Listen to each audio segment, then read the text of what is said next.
Hello students, कैसे हो आप सब। Today we come up with another video of this chapter number 13. So we have completed this chapter in our earlier videos, and those who are new on this channel, so first of all go through all these videos first and then subscribe to my YouTube channel for my upcoming videos. So without wasting a further ado, let's get start the video. सबसे पहले हमारे पास है fill in the blanks. तो fill in the blanks तो first क्या है, dash and dash are examples of natural fibres. तो कौन कौन से एग्जाम्पल्स होते हैं, cotton and wool. Second, simplest molecule जो पॉलीमर के अंदर होता है जिससे पॉलीमर बनता है, दैट इज़ मोनोमर. रेयन को हम एक कौन सा फाइबर कह सकते हैं, that is also known as regenerated fibre, जिसको रीजनरेट किया है. Fourth is nylon is a dash fibre. तो नाइलॉन किस टाइप का फाइबर है, is a synthetic fibre. Fifth है, डैश प्लास्टिक को हम रिमोल्ड नहीं कर सकते जब हम उसको हीट करते हैं. सो थर्मोसेटिंग प्लास्टिक्स जो होती हैं उन्हें हम रिमोल्ड नहीं कर सकते, थर्मोसेटिंग प्लास्टिक्स. नेक्स्ट है true false. Natural fibres highly resistant होते हैं to the effects of chemicals जैसे कि एसिड, अल्कलीज. तो this is a false statement. Synthetic fibres absorb करते हैं बहुत कम वाटर को. Yes, this is a true statement. Thermoplastics can be easily remoulded on heating. Thermoplastic जो होते हैं उनको हम ईजिली रिमोल्ड कर सकते हैं दूसरे शेप में, स्ट्रक्चर में. जो प्लास्टिक्स होते हैं used for insulating electrical wires is Teflon को हम यूज़ करते हैं. This is also a true statement. On the last one is all types of plastics are biodegradable. जो सारे प्लास्टिक्स के टाइप्स होते हैं वो सभी बायोडिग्रेडेबल होते हैं. नहीं, ऐसा नहीं है. नेक्स्ट है C part, tick the correct option. So first is the correct choice for the box in the following sequence is. So इसके अंदर आपको करेक्ट चॉइस बतानी है. सो कौन सी होगी इसमें से, थर्मोप्लास्टिक, पीवीसी, थर्मोसेटिंग प्लास्टिक कौन सा होगा, that is Bakelite. Which of the following is known as the wonder polymer. So that is known as नाइलिन.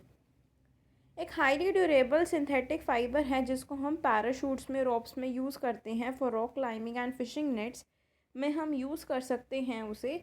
So that is known as nylon. Which of the following is not one of the characteristics of synthetic fibres. तो इसमें से जो 4 points हैं उसमें से कौन सी चीज़ नहीं है सिंथेटिक फाइबर से related. So that is biodegradable. Melamine एक थर्मोसेटिंग प्लास्टिक है.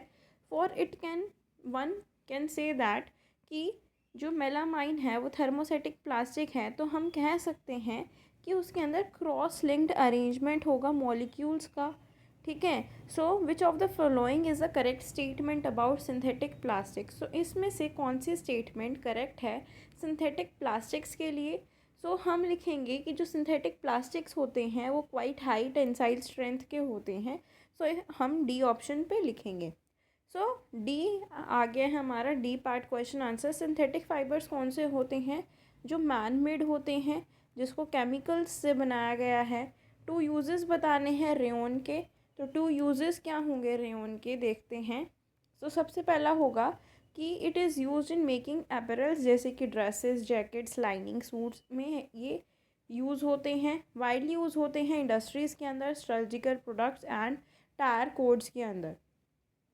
ठीक है. अब हम चलते हैं थर्ड क्वेश्चन पे. सो थर्ड क्वेश्चन में पूछा है 2 to 3 आर्टिकल्स बताने हैं जो नायलन से बनाए जाते हैं. सो कारपेट्स, क्लोथ्स और टूथब्रशेस, ये 3 आइटम्स हैं जो इससे बनती हैं. जो क्लोथ्स होती हैं सिंथेटिक फाइबर से बनते हैं वो अनकंफर्टेबल क्यों होते हैं समर टाइम में, क्योंकि वो जो स्वेट होता है उसको एब्जॉर्व नहीं करती. They do not absorb sweat. Give 2 examples of thermoplastic and thermosetting plastics. तो थर्मोसेटिंग और थर्मोप्लास्टिक्स के एग्जाम्पल्स देने हैं. थर्मोप्लास्टिक का एग्जाम्पल हैं पॉलीथीन एंड पीईवीसी. थर्मोसेटिंग का है मेलामाइन एंड बेकलाइन. ये दो एग्जाम्पल हमने बता दिए हैं. ठीक है. अब हम चलते हैं ई पार्ट पे. So how is regenerated fibre different from 2 synthetic fibre, और 1 एग्जाम्पल देना है दोनों टाइप्स के फाइबर्स का. ठीक है, तो डिफरेंस बताना है पहले तो फर्स्ट ऑफ ऑल कि रीजनरेटेड फाइबर बनता है प्रोसेसिंग ऑफ नेचुरल फाइबर से, लेकिन एक ट्रू सिंथेटिक फाइबर जो होता है वो नेचुरल फाइबर से नहीं बनता। सो इन दिस वे हम कह सकते हैं कि जो रीजनरेटेड फाइबर है वो ट्रू सिंथेटिक फाइबर से डिफरेंट है। सो रेयॉन एग्जाम्पल है रीजनरेटेड फाइबर का और नायलॉन एक एग्जाम्पल है ट्रू सिंथेटिक फाइबर का। सो ये हमारा क्वेश्चन का आंसर हुआ। सेकंड है जो क्लोथ्स नायलॉन से बनते हैं वो लॉन्ग लास्ट क्यों रहते हैं, ऐसा क्यों है। जो नायलॉन से बनते हैं क्योंकि वो हाईली इलास्टिक, टेंसाइल और हाईली ड्यूरेबल होते हैं, इसीलिए वो लास्ट स्ट्रॉन्ग रहते हैं। थर्ड क्वेश्चन में हमें क्या करना है, थर्मोसेटिंग प्लास्टिक और थर्मोप्लास्टिक के बीच में डिफरेंस बताना है। तो थर्मोसेटिंग प्लास्टिक्स क्रॉसलिंक अरेंजमेंट होती है और इसके अंदर लीनियर अरेंजमेंट होती है। ये प्लास्टिक जो होते हैं ये डिफॉर्म नहीं होते ईजीली और रिमोल्ड नहीं हो सकते, लेकिन जो थर्मोप्लास्टिक्स होते हैं उसको हम डिफॉर्म कर सकते हैं और रीमोल्ड कर सकते हैं नई शेप के अंदर। और इसके एग्जांपल्स होंगे बेकलाइट, मेलामाइन एंड इसके एग्जांपल्स हैं पॉलीथीन, टेरिलीन, ये कुछ इसके एग्जांपल्स हैं। ये हमने 3 क्वेश्चंस कर लिए हैं। अब हम चलते हैं फोर्थ वन पे।